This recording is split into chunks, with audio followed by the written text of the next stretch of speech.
بسم اللہ الرحمن الرحیم یا ایہا الذین آمنوا اتقوا اللہ ولتنظر نفس ما قدمت لغد واتقوا اللہ ان اللہ خبیر بما تعملون۔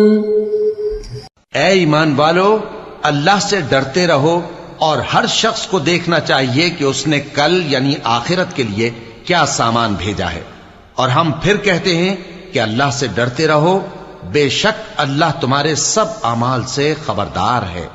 بسم اللہ الرحمن الرحیم، الحمد للہ رب العالمین، والصلاة والسلام على اشرف الانبیاء والمرسلین وعلى آلہ واصحابہ اجمعین ومن تبعہم بإحسان الى یوم الدین۔ قابل صد احترام حضرات شائقین و شائقات سچا پیغام، السلام علیکم ورحمۃ اللہ وبرکاتہ۔ آج کی محفل میراث النبی کے نورانی پروگرام میں آپ کا استقبال ہے۔ اہلا و سہلا مرحبا۔ ہم آپ تمام حضرات و مستورات کا خیر مقدم کرتے ہیں۔ محترم حضرات و خواتین، تعلیم کا آغاز ہو رہا ہے۔ سب سے پہلے آداب تعلیم کا لحاظ کرتے ہوئے تعلیم کی طرف متوجہ ہو جائیں۔ پورے دھیان سے سننا، عمل کی نیت سے سننا اور تبلیغ کی نیت سے سننا، یعنی سنی ہوئی باتیں دوسروں تک پہنچانے کے جذبے سے سننا۔ چند خاص آداب تعلیم ہیں، امید ہے کہ آپ حضرات ان آداب کا ضرور خیال رکھیں گے۔ جزاکم اللہ۔ بسم اللہ الرحمن الرحیم۔ حضرت ابن عمر رضی اللہ عنہما فرماتے ہیں، جنگ بدر کے دن دوسرے قیدیوں کے ساتھ حضرت عباس رضی اللہ عنہ بھی قید ہو کر آئے۔ انہیں ایک انصاری صحابی نے قید کر لیا تھا۔ انصار نے انہیں قتل کرنے کی دھمکی دی تھی۔ حضور صلی اللہ علیہ وسلم کو اس کی خبر پہنچی تو آپ نے فرمایا، آج رات میں اپنے چچا عباس رضی اللہ عنہ کی وجہ سے سو نہیں سکا، کیونکہ انصار کہہ چکے ہیں کہ وہ عباس کو قتل کر دیں گے۔ حضرت عمر فاروق رضی اللہ عنہ نے کہا، کیا میں انصار کے پاس جاؤں اور ان سے عباس کو لے کر آؤں؟ حضور صلی اللہ علیہ وسلم نے فرمایا، ہاں جاؤ۔ چنانچہ عمر فاروق رضی اللہ عنہ نے جا کر انصار سے کہا، عباس کو چھوڑ دو۔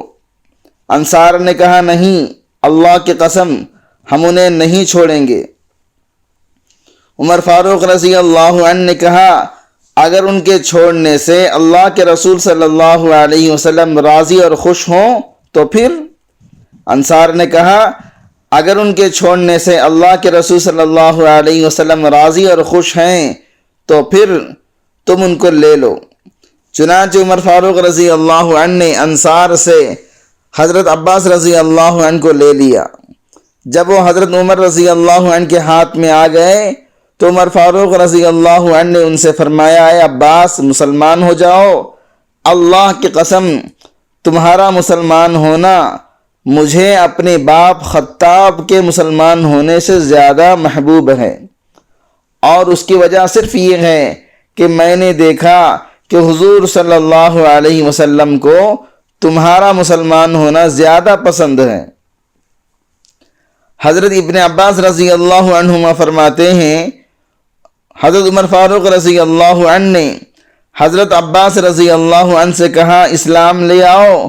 تمہارا اسلام لانا مجھے اپنے باپ خطاب کے اسلام لانے سے زیادہ محبوب ہے، اور اس کی وجہ صرف یہ ہے کہ میں نے دیکھا کہ حضور صلی اللہ علیہ وسلم یہ چاہتے ہیں کہ تمہیں اسلام لانے میں سبقت حاصل ہو جائے۔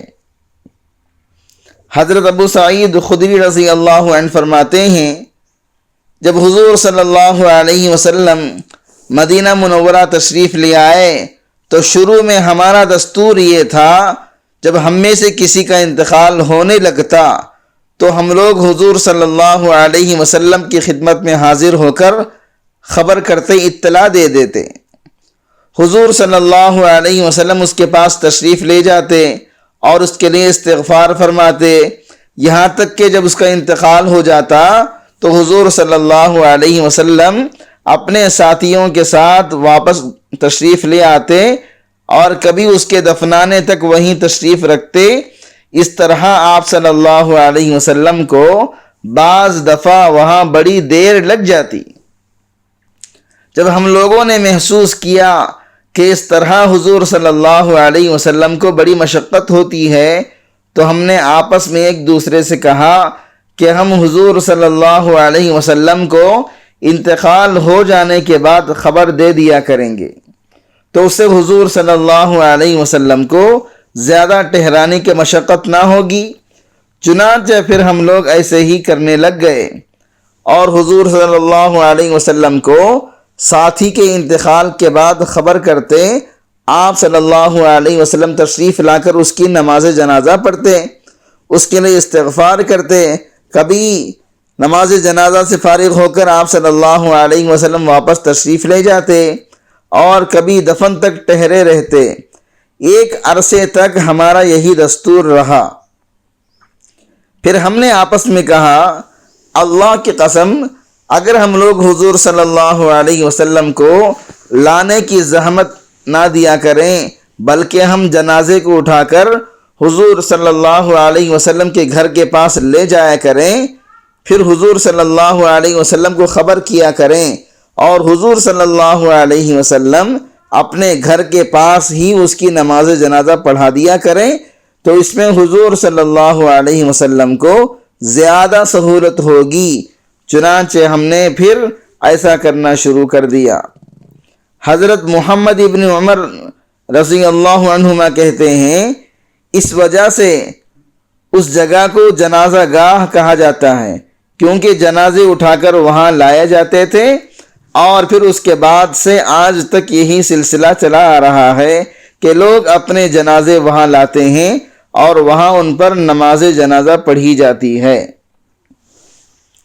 حضرت براء ابن عازب رضی اللہ عنہ فرماتے ہیں، میں کسی چیز کے بارے میں حضور صلی اللہ علیہ وسلم سے پوچھنے کا ارادہ کرتا، لیکن حضور صلی اللہ علیہ وسلم کی ہیبت کی وجہ سے 2 سال بغیر پوچھے گزار دیتا۔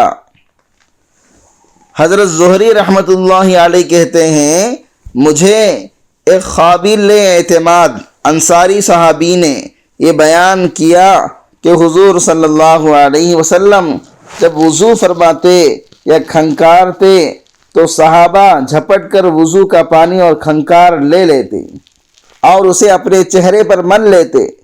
ایک مرتبہ حضور صلی اللہ علیہ وسلم نے پوچھا، تم ایسا کیوں کر رہے ہو؟ صحابہ نے عرض کیا، ہم اس سے برکت حاصل کرنا چاہتے ہیں۔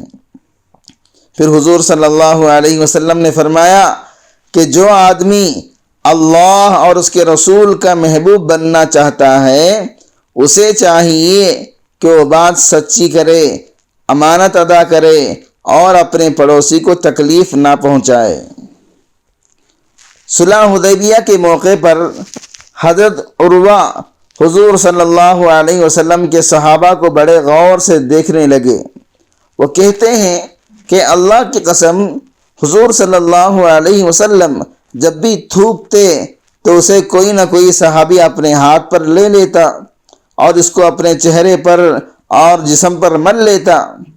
حضور صلی اللہ علیہ وسلم جب انہیں کسی کام کے کرنے کا حکم دیتے تو صحابہ اسے فوراً کر دیتے، اور جب آپ صلی اللہ علیہ وسلم وضو فرماتے تو آپ کے وضو کے پانی کو لینے کے لیے صحابہ ایک دوسرے پر ٹوٹ پڑتے اور لڑنے کے قریب ہو جاتے، اور جب آپ صلی اللہ علیہ وسلم گفتگو فرماتے تو صحابہ آپ کے سامنے اپنی آوازیں پست کر لیتے، نیچی کر لیتے، اور صحابہ کے دل میں آپ کی اتنی عظمت تھی کہ وہ آپ کو نظر بھر کر دیکھ بھی نہیں سکتے تھے۔ چنانچہ عروہ اپنے ساتھیوں کے پاس واپس گئے اور ان سے کہا، میں بڑے بڑے بادشاہوں کے دربار میں گیا ہوں، قیصر و کسریٰ اور نجاشی کے دربار میں گیا ہوں، اللہ کی قسم میں نے ایسا کوئی بادشاہ نہیں دیکھا جس کی تعظیم اس کے درباری اتنے کرتے ہوں جتنی محمد صلی اللہ علیہ وسلم کے صحابہ محمد صلی اللہ علیہ وسلم کی کرتے ہیں۔ حضرت عامر ابن عبداللہ ابن زبیر رضی اللہ عنہما فرماتے ہیں کہ ان کے والد حضرت عبداللہ ابن زبیر رضی اللہ عنہ نے انہیں یہ قصہ سنایا کہ وہ حضور صلی اللہ علیہ وسلم کی خدمت میں گئے تو حضور صلی اللہ علیہ وسلم اس وقت پچنے لگوا رہے تھے، یعنی حجامہ کروا رہے تھے۔ فارغ ہونے کے بعد حضور صلی اللہ علیہ وسلم نے فرمایا، اے عبداللہ یہ خون لے جاؤ اور ایسی جگہ ڈال کر آ جاؤ جہاں تمہیں کوئی نہ دیکھے۔ حضور صلی اللہ علیہ وسلم کے گھر سے باہر آ کر میرے والد نے وہ خون پی لیا۔ جب حضور صلی اللہ علیہ وسلم کی خدمت میں واپس پہنچے تو حضور صلی اللہ علیہ وسلم نے ان سے پوچھا، اے عبداللہ تم نے خون کا کیا کیا؟ انہوں نے کہا، ایسی چھپی ہوئی جگہ میں ڈال کر آیا ہوں کہ مجھے یقین ہے کہ لوگوں میں سے کسی کو پتہ نہ چل سکے گا۔ حضور صلی اللہ علیہ وسلم نے فرمایا، شاید تم نے اسے پی لیا ہے۔ انہوں نے کہا، جی ہاں۔ حضور صلی اللہ علیہ وسلم نے فرمایا، تم نے خون کیوں پیا؟ لوگوں کو تم سے ہلاکت ہو اور تمہیں لوگوں سے، یعنی مروان اور عبد الملک کی طرف سے جو فتنہ پیش آیا اس کی طرف اشارہ ہے۔ حضرت ابو عاصم نے فرمایا کہ لوگوں کا خیال یہ تھا کہ حضرت عبداللہ ابن زبیر رضی اللہ عنہ میں جو اتنی طاقت تھی وہ اس خون کی برکت سے تھی۔ حضرت سفینہ رضی اللہ عنہ فرماتے ہیں، ایک مرتبہ حضور صلی اللہ علیہ وسلم نے پچنے لگوائے یعنی حجامہ کروایا اور فرمایا، یہ خون لے جاؤ اور اسے ایسی جگہ دفن کر دو جہاں جانوروں، پرندوں اور انسانوں سے محفوظ رہے۔ میں خون لے گیا اور چھپ کر اسے پی لیا، پھر آپ صلی اللہ علیہ وسلم کو آ کر بتلایا تو آپ صلی اللہ علیہ وسلم ہنس پڑے۔ محترم ناظرین کرام، اس دینی اور ایمانی بیان کو سننے کے دوران ہی اس کو لائک کر دیجئے اور شیئر بھی کر دیجئے تاکہ دوسرے بھی اس سے فائدہ اٹھا سکیں۔ اللہ آپ کو جزائے خیر عطا فرمائے۔ حضرت ابو سعید خدری رضی اللہ عنہ فرماتے ہیں، جب جنگ احد کے دن حضور صلی اللہ علیہ وسلم کا چہرہ مبارک زخمی ہو گیا تو میرے والد حضرت مالک ابن سنان رضی اللہ عنہ نے حضور صلی اللہ علیہ وسلم کے خون کو چوس کر نگل لیا۔ لوگوں نے ان سے کہا، ارے میاں تم خون کیوں پی رہے ہو؟ انہوں نے کہا، ہاں میں حضور صلی اللہ علیہ وسلم کا مبارک خون پی رہا ہوں۔ اس پر حضور صلی اللہ علیہ وسلم نے فرمایا، ان کے خون کے ساتھ میرا خون مل گیا ہے، لہذا انہیں جہنم کی آگ نہیں چھوئے گی۔ حضرت حکیمہ بنت امیمہ رضی اللہ عنہما اپنی والدہ سے نقل کرتی ہیں کہ حضور صلی اللہ علیہ وسلم کا ایک لکڑی کا پیالہ تھا جسے آپ صلی اللہ علیہ وسلم اپنے چارپائی کے نیچے رکھتے تھے اور کبھی رات کو اس میں پیشاب کر لیا کرتے تھے۔ ایک دفعہ آپ صلی اللہ علیہ وسلم نے کھڑے ہو کر اسے تلاش کیا، وہ پیالہ نہ مل سکا۔ آپ نے پوچھا، پیالہ کہاں ہے؟ گھر والوں نے بتایا کہ حضرت ام سلمہ کی خادمہ حضرت سرہ رضی اللہ عنہا جو ان کے ساتھ حبشہ سے آئی ہے، اس نے اس پیالہ کا پیشاب پی لیا ہے۔ حضور صلی اللہ علیہ وسلم نے فرمایا، اس نے جہنم کی آگ سے بڑی مضبوط آڑ بنا لی ہے۔ کفارہ مجلس کی دعا پڑھ لیجئے۔ سبحانک اللہم و بحمدک، اشہد ان لا الہ الا انت، استغفرک و اتوب الیک۔